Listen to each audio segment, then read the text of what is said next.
nani niyayibonela bahlali ukuthi siphethe umuntu ofake one of the most ngizothini respected party when it comes to ilontuzana ama parties ahlangene. Okay, so my brother, please introduce yourself. Utshela abantu ukuthi ubani wakwabani and what do you do kule tournament ena kanjeni?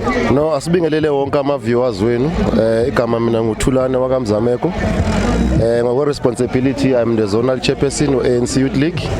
Ngo branch secretary futhi we ANC ward nelibizwa ukuthi ward 101. Yes. Okay, so chairman, since you've been here kulama tournament lawa, what would you say it's that one thing you picking up or ibona ukuthi impact the community positively?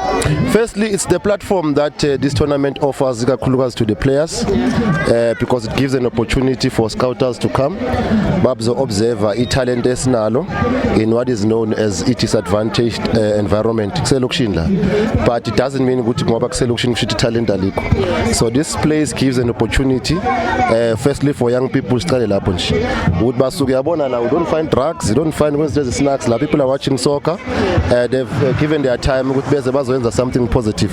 So firstly it's the positivity that this environment gives. Number two, it gives also our players the opportunity to showcase their talent so that bakwazi ukuba scout. This place has produced abantwana abaningi who you see today badlala professional football. They come from places like this. So that is one thing that we support. We support anything that represents progress, anything that represents ubuhle emphakathini. So as you mentioned ukuthi you are a chairman ANC Youth League. So what would you say it's impacts yenu as the Youth League when it comes to ama tournament ana kanjeni? You would first know ukuthi just this past weekend lesibuya kuyo we had hosted our own tournament, okay, which was in Egoruleni. Good thing is that team winile ke Katlong Juventus la ngihlala khona la ngosihlalo khona. So Wednesday will be handing over ama prizes for that team. It was sponsored by the youth directorate la Egoruleni. So we also host our tournaments as an organization as well.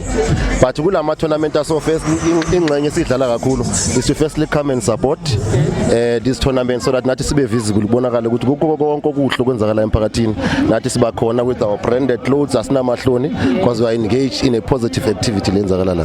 Yes. Okay.